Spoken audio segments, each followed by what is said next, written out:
Our Father and our God, as we begin to look into the book that your servant Daniel wrote, we give you thanks for it. We give you thanks for the information that's in the book. And so we ask that you will guide our minds and our hearts and our tongues as we talk about the book. And today in the first chapter, when we talk about these young folks from Jerusalem that have been transplanted to a foreign land. We thank you and praise you in Jesus' name. Amen. Amen. Well, our lesson starts, we're going to let you read in a minute here, John. Just hold your place.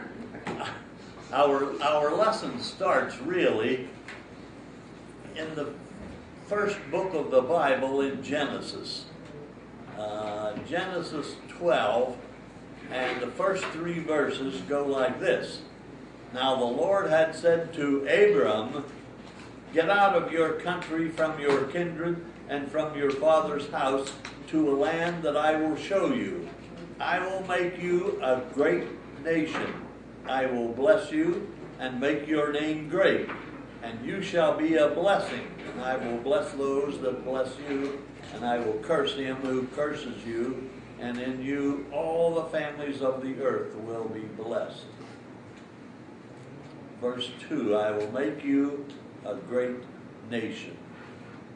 Now, we assume that when he said that, he meant that his son Israel, his son Isaac, that's it, his son Isaac would be the father of the great nation.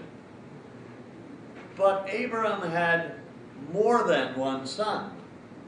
And so when he said, "I will make your name great, and I will make a great nation out of you," and so on, does that mean only Isaac, or does that mean all of his children?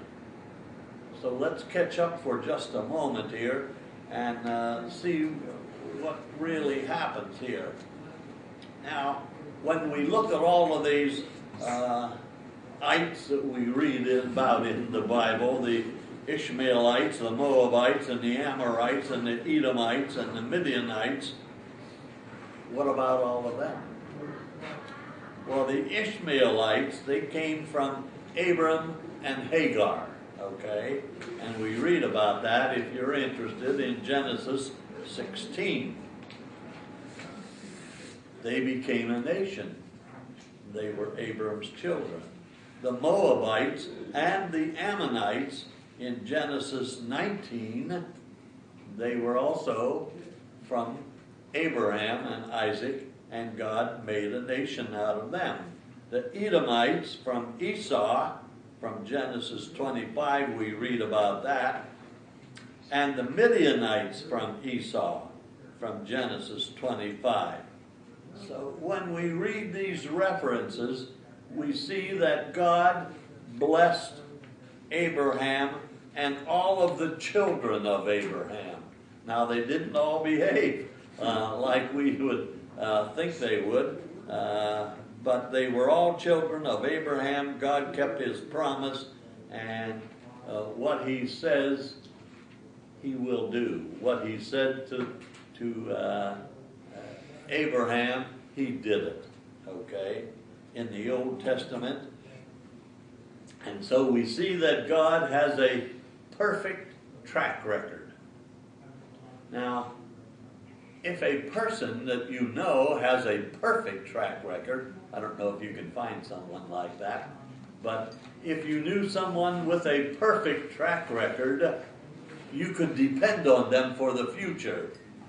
More so with God. He had a perfect record in all the things that he does, and so because of that, and because of God's foreknowledge, before the foundation of the world, he knew what was going on. So it was easy for him to make decisions and bless whom he wanted to, and so on. So when we look at God's track record, that's important. Because when we get to the book of Daniel now, it will be easy for us to know and to believe what God says. Because he has a good track record. Then when we got to the book of Revelation, which we just finished, we'll be sure and know the things that are written there, and we'll know that it is true, that it will come to pass, because God has a perfect track record.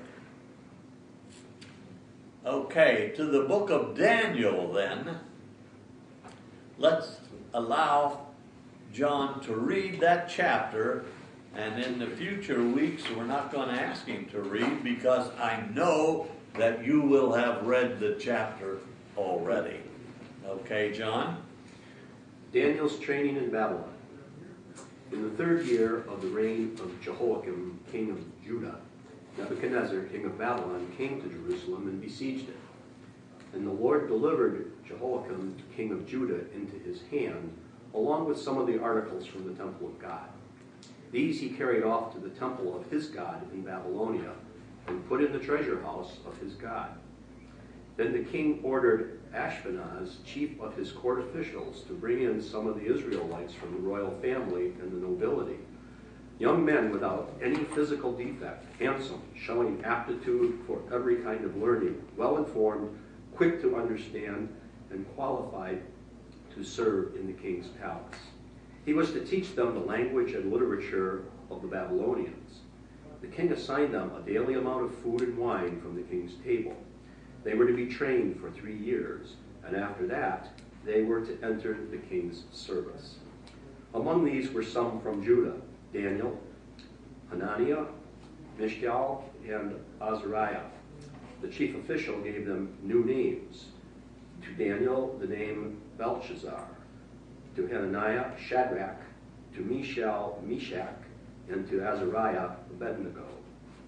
But Daniel resolved not to defile himself with the royal food and wine, and he asked the chief official for permission not to defile himself this way. Now God had caused the official to show favor and sympathy to Daniel, but the official told Daniel, "I am afraid of my lord the king, who has assigned your food and drink. Why should he see you looking worse than the other young men your age? The king would then have my head because of you." Daniel then said to the guard, whom the chief official had appointed over Daniel, Hananiah, Mishael, and Azariah, "Please test your servants for 10 days. Give us nothing but vegetables to eat and water to drink. Then compare our appearance with that of the young men who eat the royal food, and treat your servants in accordance with what you see." So he agreed to this and tested them for 10 days. At the end of the 10 days, they looked healthier and better nourished than any of the young men who ate the royal food. So the guard took away their choice food and the wine they were to drink, and gave them vegetables instead. To these 4 young men, God gave knowledge and understanding of all kinds of literature and learning. And Daniel could understand visions and dreams of all kinds. At the end of the time set by the king to bring them in, the chief official presented them to Nebuchadnezzar.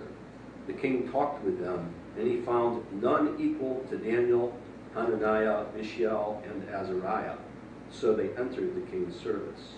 In every matter of wisdom and understanding about which the king questioned them, he found them 10 times better than all the magicians and enchanters in his whole kingdom. And Daniel remained there until the first reign of King Cyrus. Okay, thank you. If you have your Bible, mark the key verse in the book of Daniel, in the whole book, is chapter 4 and verse 17. Part of that verse, let me read it for you. "In order that the living may know that the Most High God rules in the kingdom of men. He gives it to whomever he will, and sets over it the lowliest of men."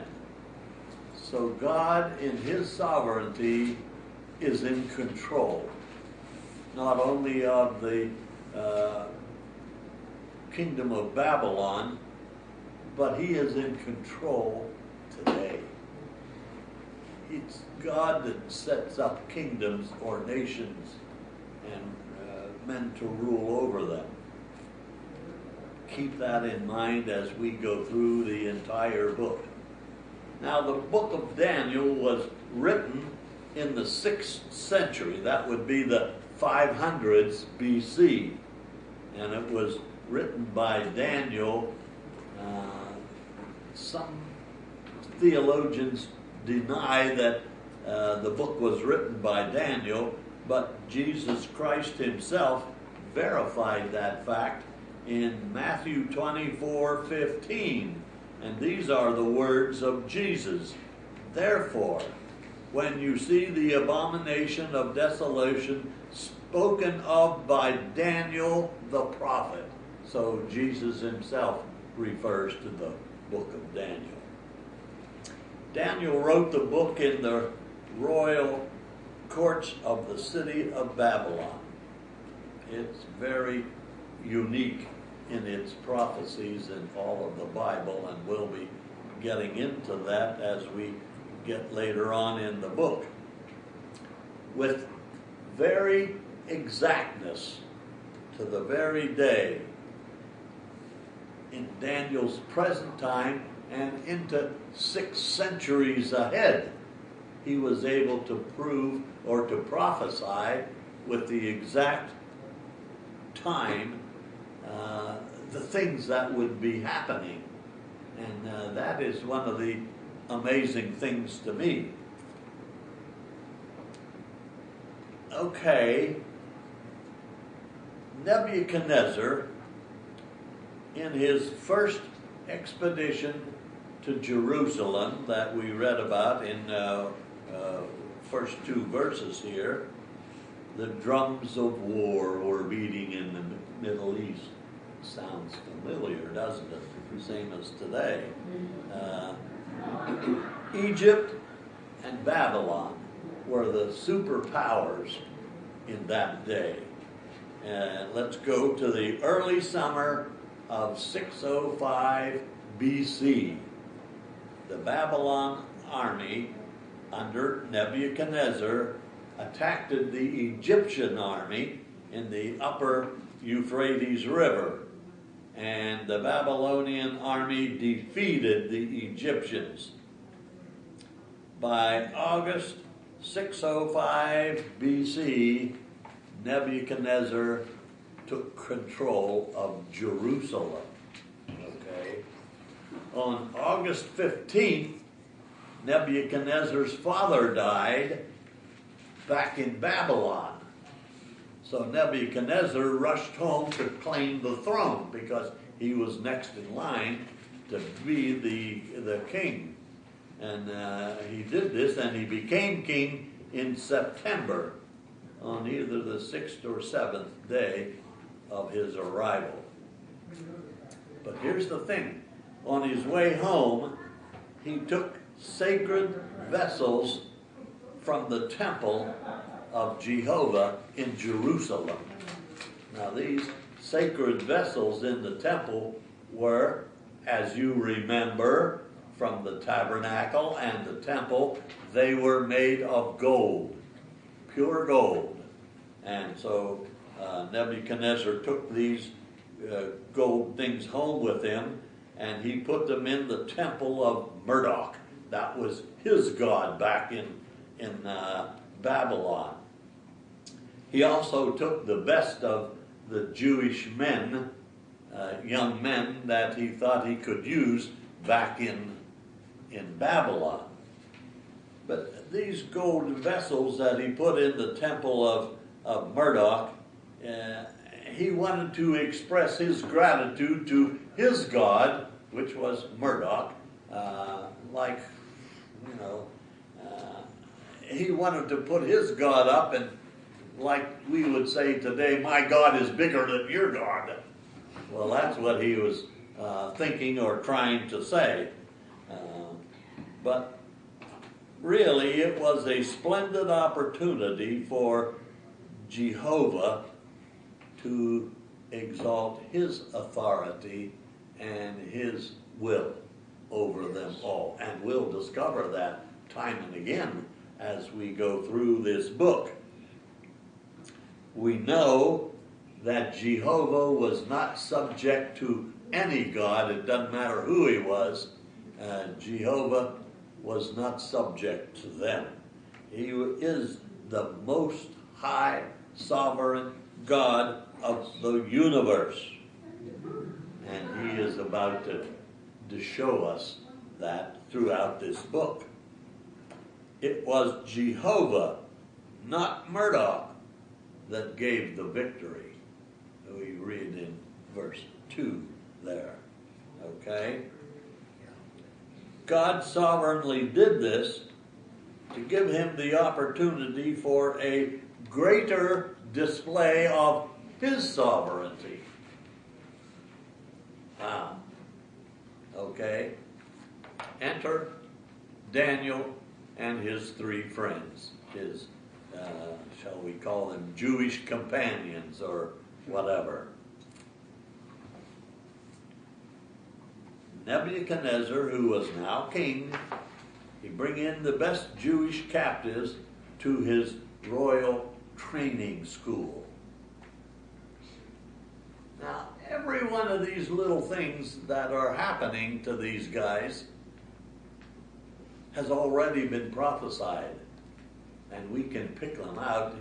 One that I picked out from Isaiah 39, verse 7, says this, "And they shall take away some of your sons, who will descend from you, whom you will beget, and they shall be eunuchs in the palace of the king of Babylon."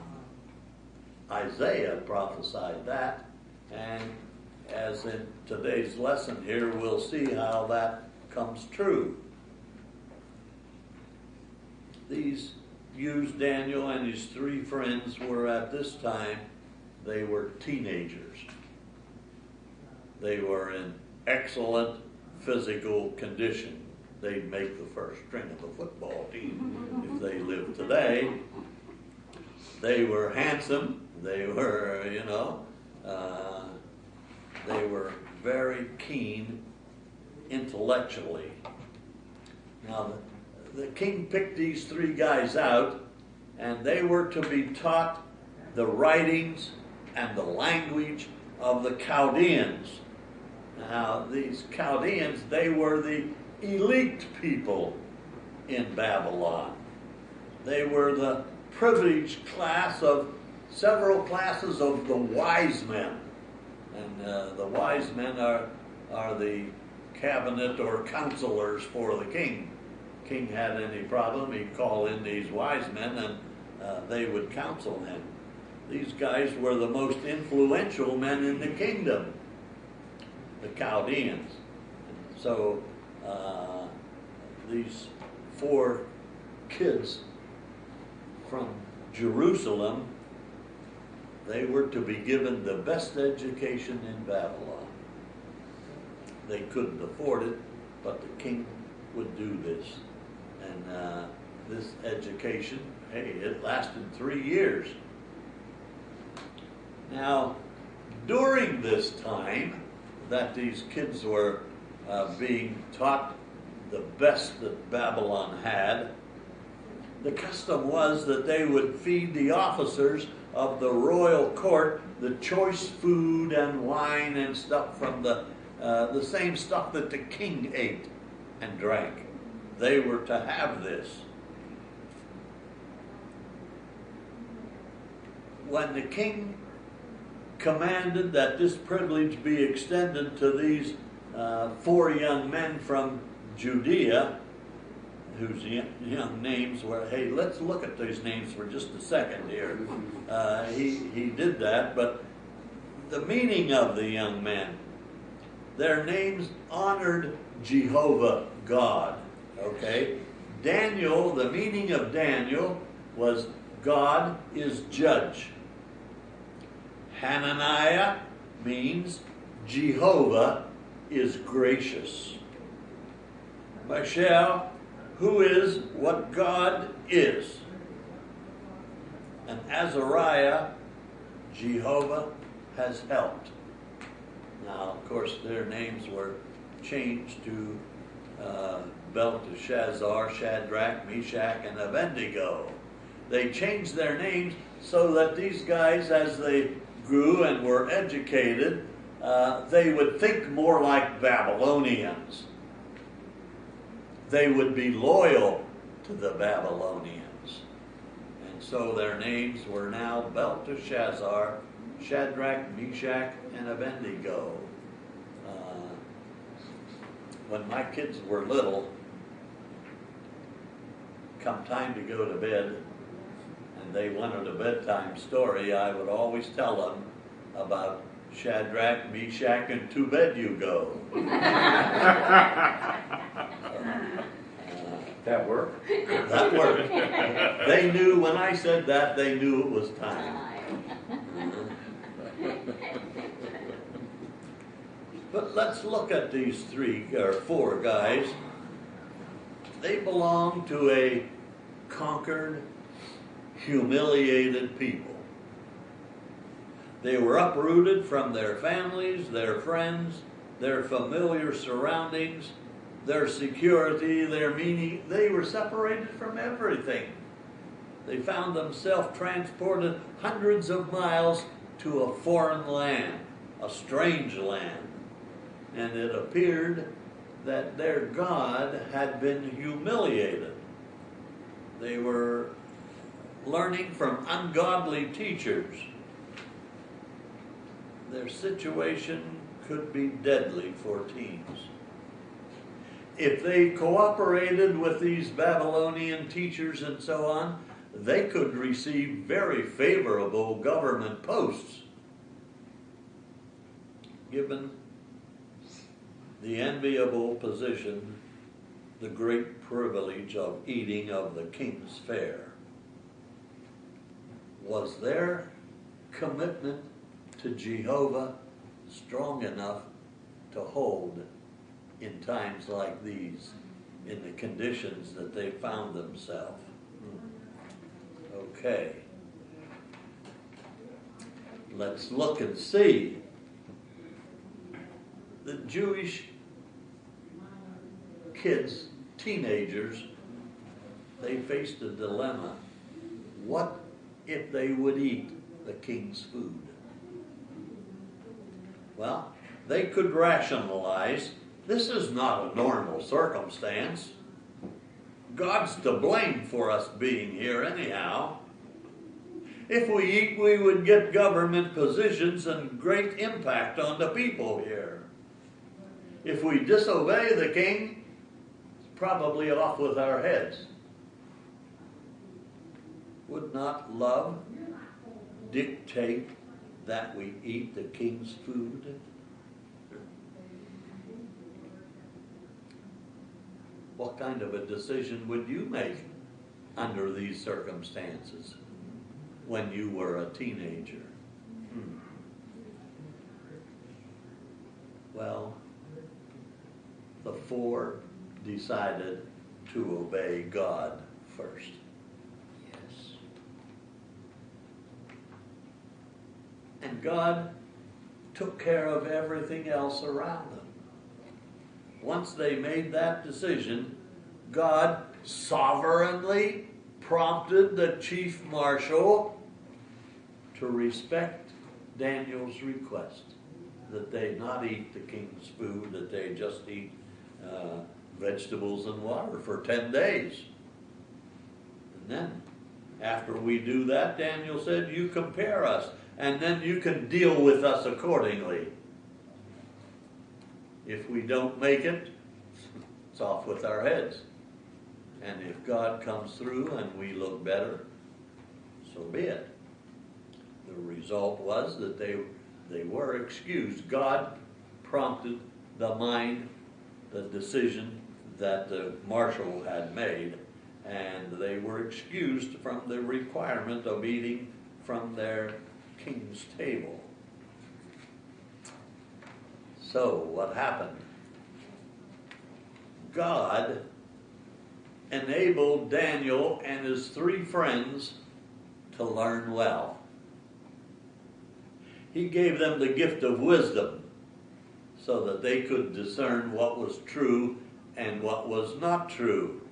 He gave to Daniel the ability to interpret dreams and visions. Well, after 3 years of training and education, they were brought before the king once again. And how did they fare? They were better, weren't they? How much better? A little bit better so that the king could tell? No. 10 times. How much better? 10. 10 times better, right. And that's a lot. There was no doubt in the king's mind when they were this much better than the other guys that were in the school with them. So they were put into the king's service. And they were foreigners. They were aliens. And yet God saw that they were brought into the king's service. God was with them all along to teach them, to make them, to train their minds, to make them better than the other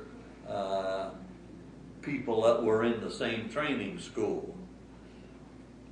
And this was not due to their natural ability. Yeah, they were keen and they were okay, and maybe they would have passed the test. Maybe they would have been just a little bit better than the Babylonians, but God made them 10 times better. All right. It was God's special enablement that made them better and brought them into the king's service. In spite of the fact that they obeyed God and not the king, they were advanced to government positions. Wow. The sovereignty of God got them there without resorting to faulty rationalizations about obedience to God's command. They didn't rationalize anything. They made the decision that we are going to obey God, doesn't matter what, even if we lose our head. Boy, that's a decision, a strong decision. And when you're thinking about all of this, think once again, what would you have done in a situation like this? Would you have considered losing your head? I mean, physically.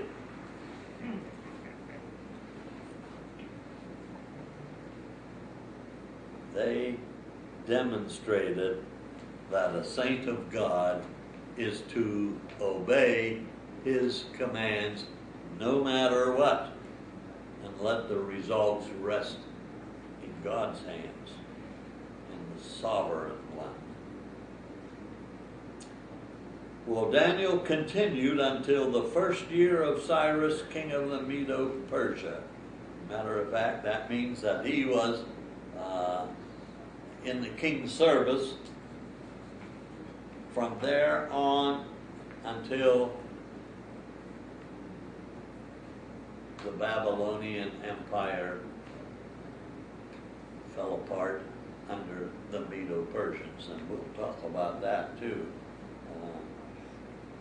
The first year of King Cyrus was the end of the Babylonian rule, and we mentioned that when we were talking about the book of Revelation, and we'll get to that in one of these later chapters, how the Medes and the Persians came in and conquered Babylon in a day, or in a night, as we might say.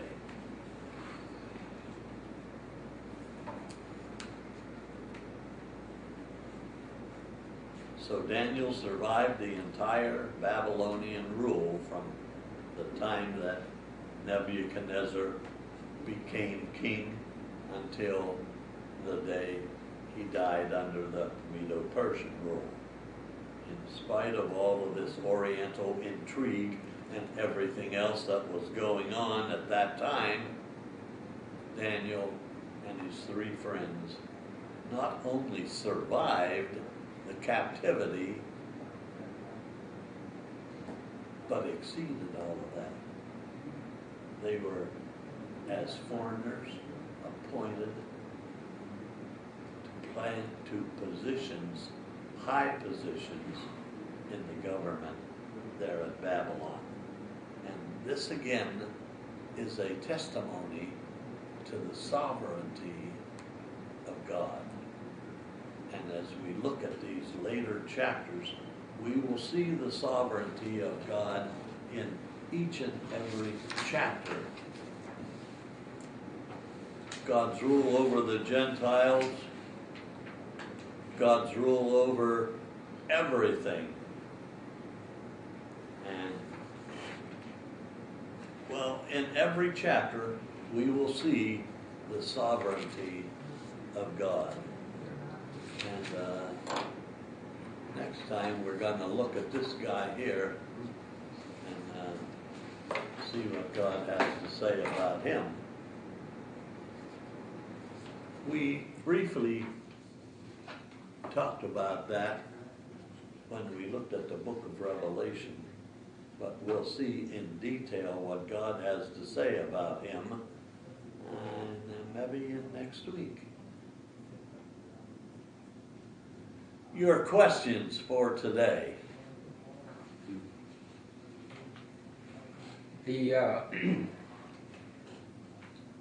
When they went into that training, were there were young men from other countries as well, not just the four Hebrews. No, I don't know about other countries, but other young men from Babylon right there, the sons of these Chaldeans, who were the wise men of the time, their children, and perhaps from other countries, I don't know that, but here were these Hebrew children. You think that they would be way at the bottom of the totem pole because preference would be given to the Babylonians themselves. Right. But God saw to it that they were lifted up, that they were instilled in their minds higher things than the other guys. Were these four men royalty? Were they? No, they were not royalty. No, but they were from the. I don't have my reading glasses with me. They're of the royal family. Verse 3. Then the king ordered, the chief of the court officials to bring in some of the Israelites from the royal family. Verse 3. To bring some of the children of Israel and some of the king's descendants and some of the nobles. So there's an "and" in there in my Bible. So there were these four young men and the sons of the king and the other nobles in the Babylonian Empire. They were all put together in this training school. But were these four men from the royal family of the king of Judah? I don't think so, but I don't know. They were from Israel is all that it says. But the ones that there were thousands taken from... Yes, there were, and these men were chosen because of their...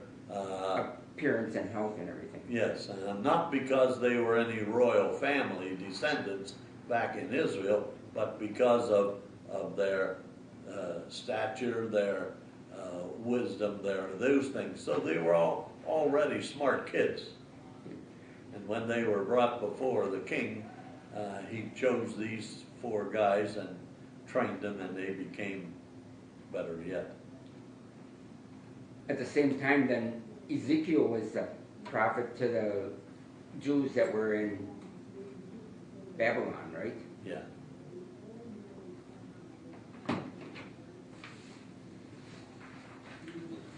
I think it's interesting in the change of names, Yeah. because Murdoch, their religious system.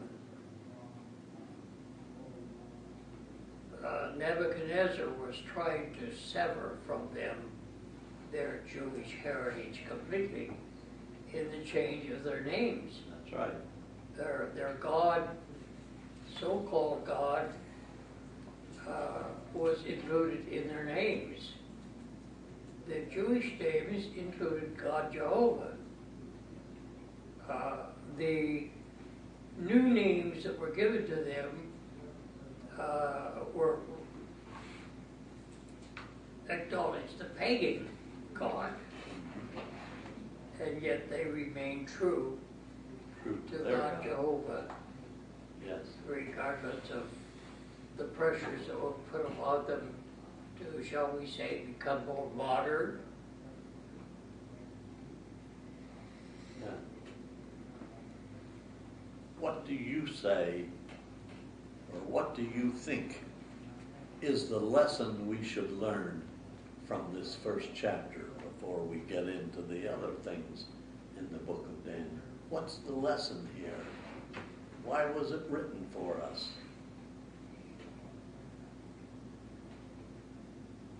Nothing? Well, to trust in the Lord even under very, very severe conditions, Under no matter what. no matter what. This reminds me of what happens to Joseph when he goes to Egypt and he's put in prison, and the trials and tribulations that he goes through when he's there, but it's also a learning experience for him. And he learns to become a better leader, and then when he's promoted, he has some of those skills. So how does that relate to you? Is it just a story in the past? Is it a lesson that we should learn? It's a lesson that we should learn in our times of trial and tribulation. Sometimes that's been given to us so that we will learn something God wants us to learn and to teach us. Anybody else? Next week, read chapter 2, and we'll see, it says here, God's rule over Gentile empires are demonstrated. And we'll talk about that next week. But for sure, read chapter 2. That's not very much. And you can read chapter 2 for next week. We finished a little early today. You know, I was just looking at the church vision lens, which Nate keeps in front of us all the time. I keep it in front of me because I can't quite remember it just yet. So that's why I cheat and I have it with me, but I think it's important to tie these Bible lessons back to the vision lens of the church here in Milton today. And the inner circle of that vision lens says we live for God's glory, and the question is, why do we live? You kind of asked us that. You kind of posed that question to Daniel and his buddies. The second part of the vision lens talks about we become more like Jesus. We serve one another in God's love. We share life together in the Spirit. So the question under that is, how do we live? And I think that's very pertinent to the questions this scripture is posing to us, whatever the circumstances, how do we live? And then the final portion of the vision lens, the outer circle, is we connect people to Jesus and help God change their lives. So what is our mission in life? And I think we could conclude that our mission in life is to serve God, serve Jesus is our current vision lens, same issue, same person. And serving God has its challenges. And if we do serve God, the scripture is very clear to tell us that God will take care of us. We just don't always believe that. So things don't change from Daniel to today. Yeah. God is the same yesterday, today, right?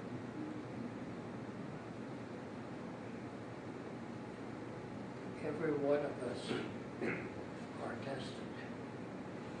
How solid is our faith in Jesus? And I've come to the conclusion that Satan's job in the universe is to test our faith. And he does it every day. He's pretty good at it. Yeah, he's pretty good at it. Yes, Well, how good are you at resisting the devil and his things? here's where the sovereignty of God comes in again. We see the sovereignty of God in every chapter in this book. Well, we can see him in every chapter of every book, but in this book of Daniel, it is very prominent that we see the sovereignty of God, how he works and is in charge every time, everywhere, whether it's in nations and kingdoms, whether it's individuals. And as we mentioned again, the key verse in the book, Nebuchadnezzar, when we get to chapter 4, we'll see this more clearly, but Nebuchadnezzar, a king, he even states that this is the Most High God. He is above all the gods in the kingdom of Babylon. The king himself states that, and then says it's this God of the Israelites that sets up kingdoms, that sets men above the kingdoms or in the kingdoms. God is sovereign in everything that we do, whether we like it or not. The world, the whole world is in turmoil today. But remember, God is still in control. When you watch the TV and all of these attacks and things are happening and men are dying by the thousands some places, remember, God is still in control. He knows what's going on. He knows the end. We talked about the end times in the book of Revelation. He is in control. Never forget that. And I'm kind of a news freak myself, and I like to watch the news and keep up with everything that's going on. And not a day goes by, not a newscast goes by, I don't think, until when I see what's happening in the world and I compare it with what God has in mind is saying for us. Now, we started out today by looking at Abraham and all of his children, and God kept his promise. And we could go all down through the Old Testament where God kept his promise. So there's no reason to believe that he won't. So as we look forward to the prophecies that God made through Daniel and the things that we read and studied in the book of Revelation, we must know that God is in control. We can't take it apart. We can't leave this out or leave that out or add this to it. God says in that lesson that we had last week, God said that you're in trouble if you take out, if you add to or take away from the words that are written in the book that God gave us.